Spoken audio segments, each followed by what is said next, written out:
Petri Wine brings you Basil Rathbone and Nigel Bruce in the new adventures of Sherlock Holmes.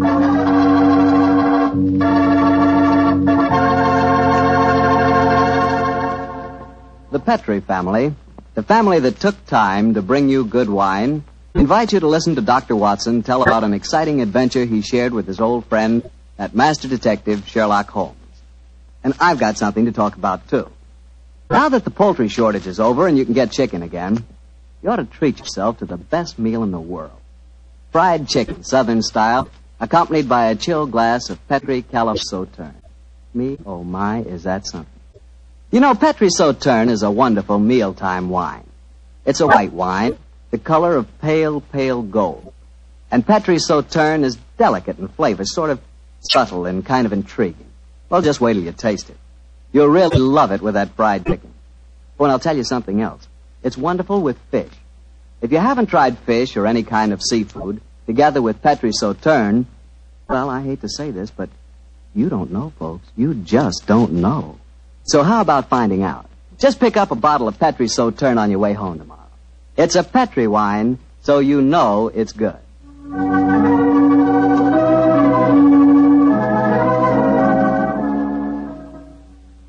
And now let's see if our old friend Dr. Watson's expecting. He's out on the patio. Dr. Watson? Here I am, Mr. Basil. Sit out here this evening, my boy. Oh, swell idea, Doctor. It certainly is a beautiful night. It certainly is. Draw up a chair and make yourself comfortable. That's it. You care for some of my tobacco? I think I'll stick to a cigarette, thanks. Well, Doctor, all ready for tonight's adventure? Yes, Mr. Bartell, I'm all ready. And a strange story it was. A very strange story. How did it begin? Stormy December night in 1900 with the rain pelting against the Baker Street windows? Or perhaps with you and the great Sherlock Holmes rattling along in a cab beside the foggy waterfront chasing some desperate criminal? You make quite a good storyteller yourself, Mr. Bartell. No. The adventure, I tell you, took place many, many thousands of miles afield from our Baker Street headquarters. To be exact, in the Indian city of Parbutipur, about 200 miles north of Calcutta. It must have been a mighty important case that made you both travel that far. It certainly was, my boy, yes. It was announced in the summer of 1894, I remember, that Holmes received an urgent summons from the Maharaja of Parbutipur.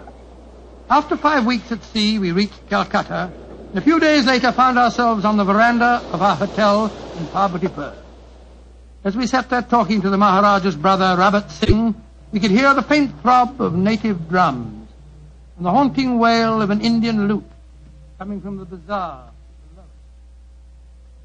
And so, gentlemen, I thought that before I took you over to my brother's palace, I would tell you something of the problems that beset him. An excellent idea, Mr. Singh. Yes, indeed, sir, particularly as you've just told us your brother, the Maharaja, is not in the best of health. Just so, Dr. Watson. Interviews tire him, and in any case, his command of the English language is not so extensive as mine. And now, sir, the problem, if you please.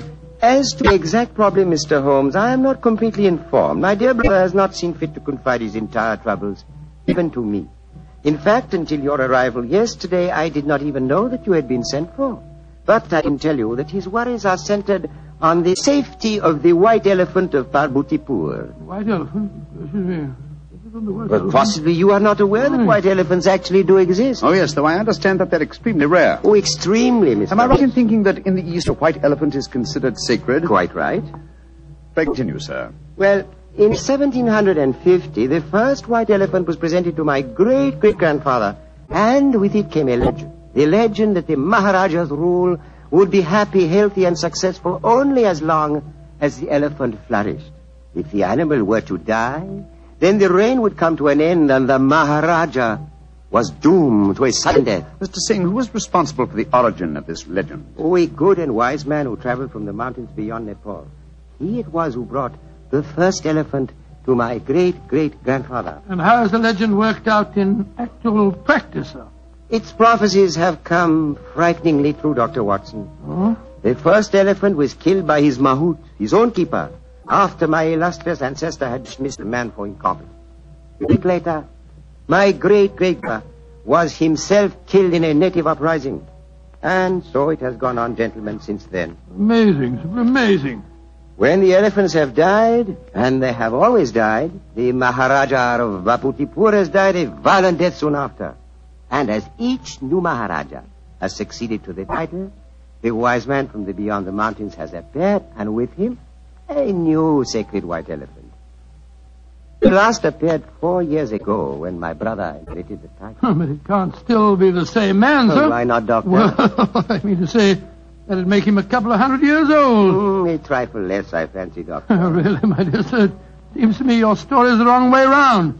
Men don't live to such an age, whereas elephants are noted for their length of life. That's true, Watson, but apparently not the sacred white ones of Parbitipur. Mr. Singh, in the event that your brother's death, who would become the Maharaja? I should, Mr. Holmes. Oh, I can see what you are thinking, sir. The next in line to succeed to the title would have an excellent motive for wishing animal death. Well, the logic is inescapable.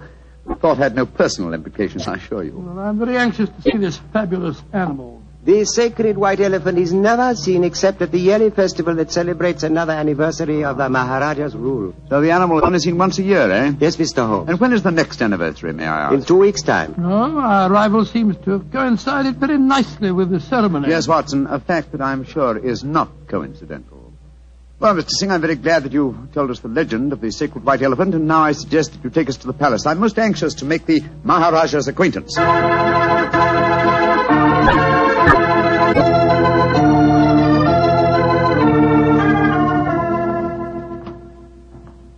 This is the council chamber, gentlemen. If you will wait here a moment, I will go and see if my brother is well enough to receive you. Very well, sir.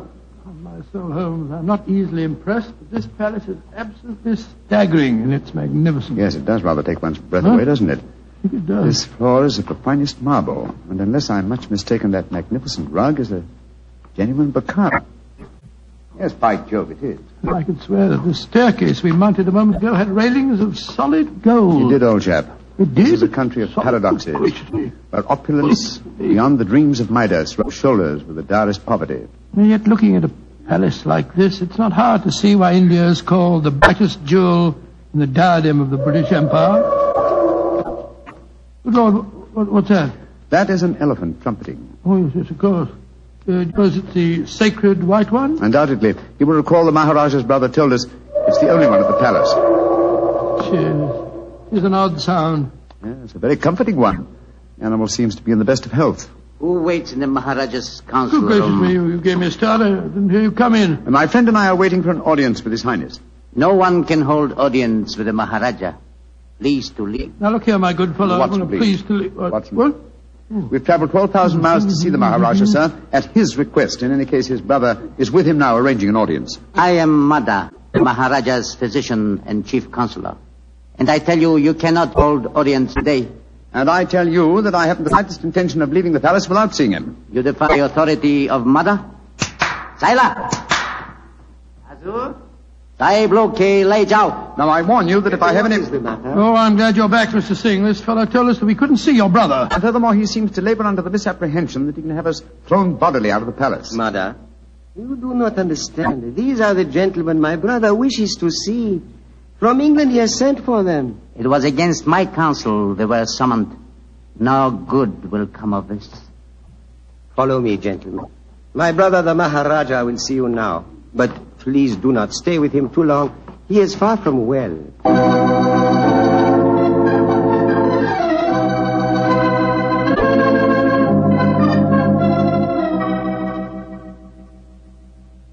Mr. Sherlock Holmes, Dr. Watson, I'm so happy you have arrived here safely.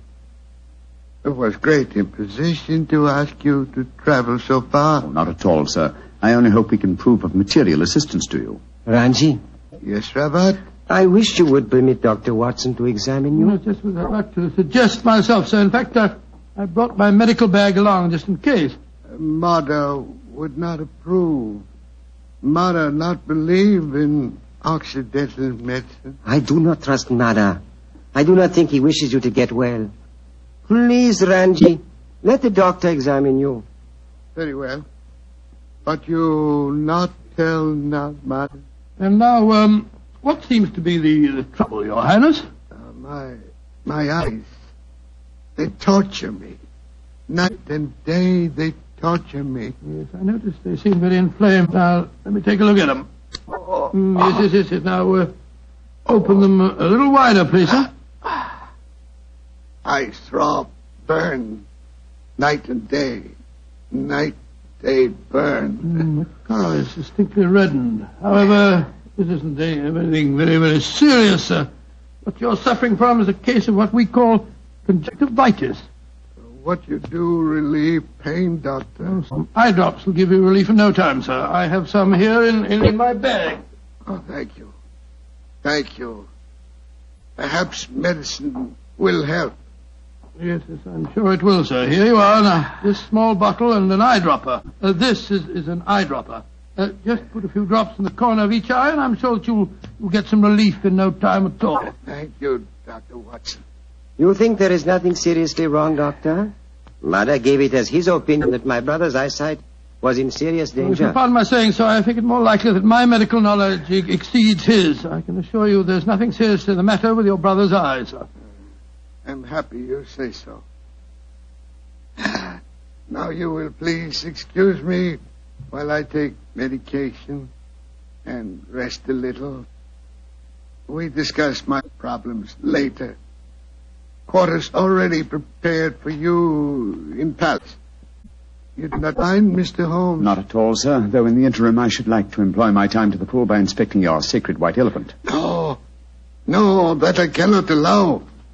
I must talk to you first. I think, sir, you will do well to give me permission to see the animal. I already have my suspicions as to your reason for bringing me here, and it will be best if I'm completely informed when we have our discussion. Very well. Can do no harm. Here. Take ring. Show ring to Sucro. He's keeper of animal. Sucro will let you into elephant house when he see ring. Thank you, sir. And please rest comfortably. I'm sure that your worries are nearly at an end. Come on, Watson.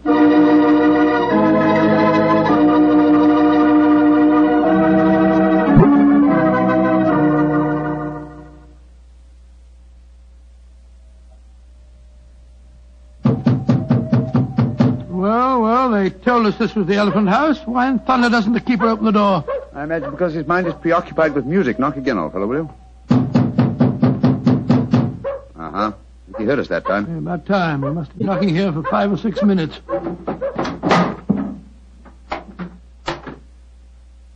Salam, sir. Ia motive. Padahati teknikosti. Tum dekni ne sekta. Sir.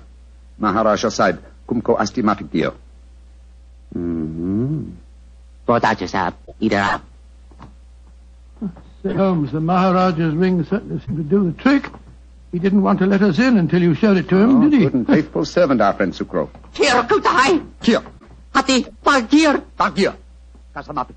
Nejutai sab. What's happened, Holmes? The white elephant has disappeared, Watson. Disappeared? That's ridiculous. Elephants don't just disappear. Kia kari sab. Maharaja side kibolo. Kali umkabolo. Potato sab. Potato. Where's he going? I told him to go to the Maharaja and give him the news. But he was to tell it to no one else. But, Holmes, this is ridiculous. We heard the animal trumpeting here less than half an hour ago. How can an elephant be spirited away in that amount of time? That's what we have to find out, my dear fellow. I've often had the Indian rope trick. Now we have a first-hand opportunity of solving a new mystery, the problem of the disappearing elephant.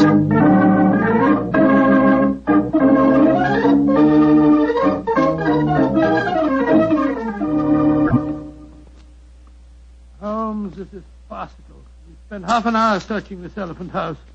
After all, an elephant isn't exactly insignificant. I doubt if you're going to find it under those boards in the corner over there. True, Watson, but nonetheless, there are interesting clues to be observed. Clues? What clues? Come over here, old chap. Bloodstains. Great Scott, not suggesting that's elephant's blood. It's hard to say, though I would venture the opinion that it would require the blood of several human corpses to produce an equivalent amount of blood. In any case, you will notice that the stains are dried and old. Hello? That must be the elephant keeper back from the palace. Now, Watson, his mother, the Maharaja's physician. Mr. Holmes. Dr. Watson. At once you must come back to the palace. What's wrong, sir? It is the Maharaja. Death has come to him. Dead? Great heavens. Exactly what happened? Sukro, keeper of the elephant, came to the Maharaja. He said he had a most important message to deliver. He had. I told him to deliver it. Then what happened? A few moments later, I heard cries. I went to the Maharaja's room and found him in delirium. He was saying elephant having disappeared, his brother, and I tried to give comfort to him, but we could do nothing. His breathing became more and more labored. Finally, it stopped altogether. So the doom of Parbodipur is fulfilled once again. The elephant is gone and the Maharaja's reign is ended. Come on. We must go to the palace. Yes, I must examine the body at once. You're certain it was a natural death, Mr. Mudder? Positive, Mr. No Holmes. symptoms of poisoning, for example? Mr. Holmes, I have read some of your sensational stories in which obscure deaths are attributed to a subtle oriental poison unknown to Western science. I can assure you that if the Maharaja has been poisoned, it has been caused by no poison known to me. When did he last eat? Over 8 hours ago. Well, he possibly died of shock, Holmes. Shock and hysteria. When he knew that the elephant had vanished. Yes, it's possible, but it's murder just the same. Murder?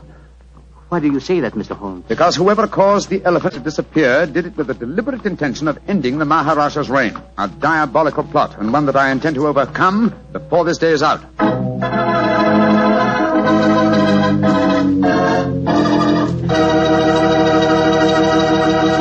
Dr. Watson's story will continue in just a second, so all I'm going to say is, if you like a swell red wine with your dinner, well, then you should know about Petri California Burgundy. Petri Burgundy is a rich, hearty red wine that's just wonderful with hamburger and beef stew and pot roast and chops and just about any meat or meat dish you can think of. And, of course, if you can get hold of a steak or a prime rib, well, then you've just got to serve that with Petri Burgundy. Petri Burgundy is a swell mealtime wine. The best friend a good meal ever had. No kidding.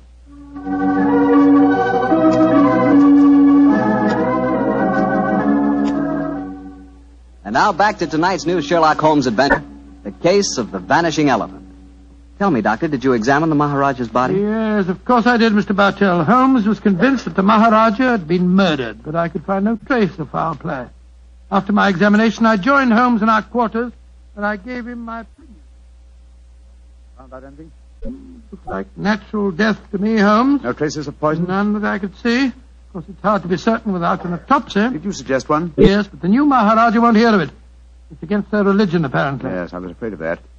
Meantime, I've been conducting a cross-examination of some of the palace servants. Oh? What do you find out? Principally that all of them heard the elephant trumpeting this morning. Did any of them suggest how the animal might have been smuggled up to the palace grounds? They insisted that such a feat would be impossible without their knowledge. Well, what's our next move, Holmes?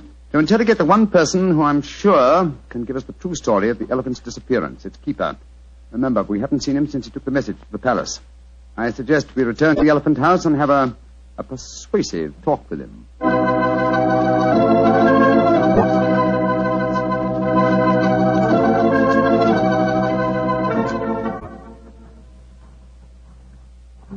This must be the house. The only one that's near the elephant pen. Ramshackle-looking place, isn't it? Extremely. Sukro! Sukro! Don't tell me that he's vanished, too. This is beginning to get on my nerves. Oh, no. Sukro! I think under the circumstances, we'll take the liberty of entering. Sukro! Look, Holmes. Look on the floor. We're too late. Good Lord. What a horrible sight.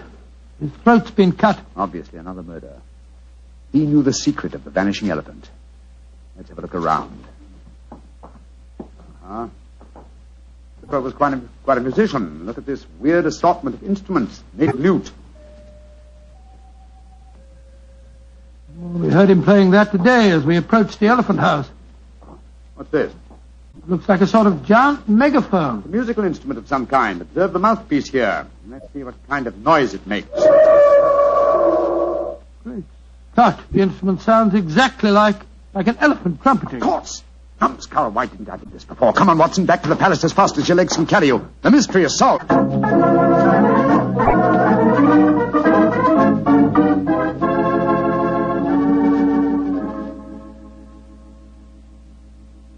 You say you have solved the problem of the missing elephant, Mr. Yes, sir. Holmes? And also the cause of your brother's death and Sukro's murder. Indeed. That is very important news. Won't you both sit down, please? Thank you, sir. Please proceed, Mr. Holmes. Thank you. First, the elephant did not vanish today. The beast must have died natural death months ago. All that happened today was that I discovered its absence. Are you suggesting that my brother knew the beast was dead? I am, sir. But he was afraid to publish the news. He knew that his rule would fall into a state of chaos if the fact were known. You yourself, sir, have told us how strong is the native belief in this legend. So how did he dispose of the elephant? Unobtrusively over a period of time. The bloodstains in the elephant house would indicate that the animal had been cut up into disposable fragments, which could be removed by the faithful Sucro without attracting suspicion. All this time, though, the elephant horn was blown at suitable intervals to indicate that the sacred animal was still alive. But if the Maharaja knew the beast was dead, why did he die of shock when he received the news? I think the answer to that question, Dr. Watson, would be that my brother died of shame when he knew that his imposture had been discovered. Little far-fetched, sir, if you don't mind my saying so. Now, I'm certain the reason your brother brought me to your country was to reveal that imposture to me. He knew the day was coming soon when he must show the elephant to his people. The festival would have been held in 2 weeks' time, I think you told us, sir. I imagine that he wanted me to devise a method of smuggling a new white elephant into the palace grounds before that time. Tell me, Mr. Sherlock Holmes, why did my brother die today? Because he was murdered. Just as Sucro was murdered later. Murdered? How? Oh, very ingeniously. By poison, but not, as you might expect, by any subtle Eastern poison. No, one of the most recent of Western poisons was used. A poison unknown to Oriental science. Delirium, followed by a strangulated breathing, is highly typical of the newly discovered poison hyoscyamine. He hadn't eaten for 8 hours. True, Watson, but you see this hyoscyamine was administered to an eyedropper. Good heavens, an eyedropper. The poison penetrates with unusual ease through the membranes of the eyes, if you will recall. Yes, you're right, by Joe, it does. Must have been that physician fellow, whatever his name is. No, my dear chap. This has been a case of confusions. Let's do a little clear thinking now, shall we? We were deceived by the apparent sequence of events. We discovered the elephant missing and thought that fact had caused the Maharaja's death. Whereas his murder was quite a separate matter. The poison must have been placed in the eye drops while we were in the elephant house. Precisely, dear chap. And when the murderer saw how the problem of the missing elephant confused us, he killed its unfortunate keeper to prevent us from finding the truth. Yes, you're strangely silent, Mr. Singh. Am I, Mr. Holmes? I am fascinated by your flow of unassailable logic. Of course, you realize that I am now the Maharaja, the King of Kings, an absolute ruler with all power, including that of the police. Do you care to denounce the murderer to me? Oh, come, Sir. It's time the buttons come off our foils. I'm well aware that you studied medicine at the University of Edinburgh. You have the motive, the opportunity, and the knowledge to kill your brother. The murder of Sucro was probably performed by an underling. Great Scott, what a shocking You are a disgrace. clever man, Mr. Holmes, a very clever man. Clever enough to realize that an absolute ruler, a ruler with all powers, including that of the police, is not apt to denounce himself. Again, your logic is unassailable. Goodbye, gentlemen. I trust your voyage home will be a pleasant one. I warn you, sir, that I shall make a full report of my findings in this case to the British Commissioner of this state. Why should he prove more effectual than the great Sherlock Holmes? Goodbye, gentlemen, and bon voyage. Filthy murderer. Makes my blood boil to think that he can't be brought to justice. He can, and he will be. Civilized laws of the Occident cannot be enforced here, then we must fight him with his own weapons. What do you mean, Holmes? That we have a farewell talk with Mr. Madder, the dead Maharaja's physician, friend, and counselor.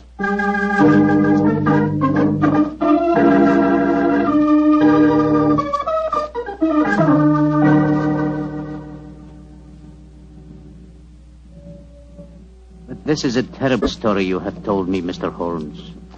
My beloved ruler murdered by his own brother, and yet he cannot be made to account for his crimes. He can be, sir, if you will help Mr. Holmes. Of course I will. What can I do? Try and obtain the eye drops before they're destroyed, will you? Have them analyzed by a Western scientist and forward the reports to me in London. I'll take the necessary action. I will try to do that, Mr. Holmes. But if I fail, there is one other way I can avenge my master's death. In a few weeks, the new Maharaja will be enthroned. Ah, I understand you, sir. The wise man from beyond the mountains of Nepal will bring a new white elephant.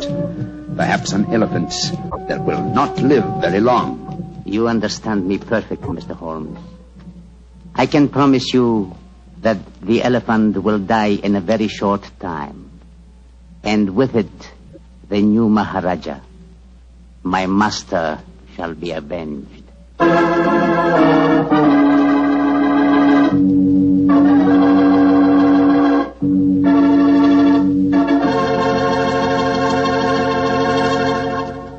That was quite a story, Doctor. Quite a story.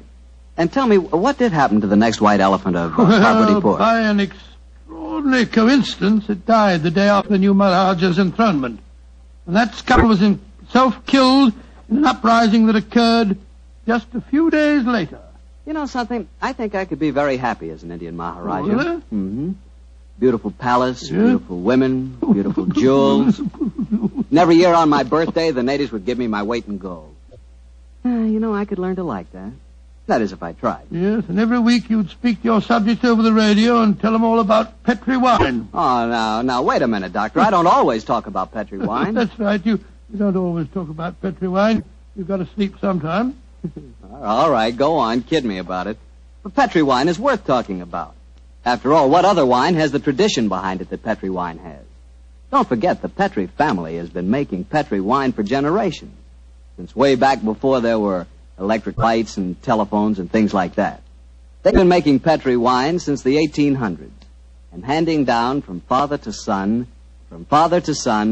every bit of valuable knowledge and experience. There's no doubt about it. The Petri family really knows how to turn luscious grapes into wonderful wine. That's why you can't go wrong with a Petri wine. Petri took time to bring you good wine. Well, Doctor, how's about giving us a clue to next week's story? Now, next week, Mr. Bartell, I'm going to tell you an adventure in which I'm afraid I didn't exactly cover myself with glory, shall we say. But I think you'll find the story an exciting one, my boy, because it's composed of equal parts of romance, of international intrigue, and of sudden death.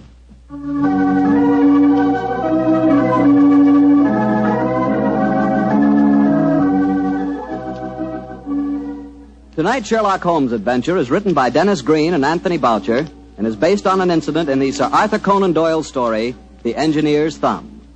Mr. Rathbone appears through the courtesy of Metro-Goldwyn-Mayer and Mr. Bruce through the courtesy of Universal Pictures, where they are now starring in the Sherlock Holmes series.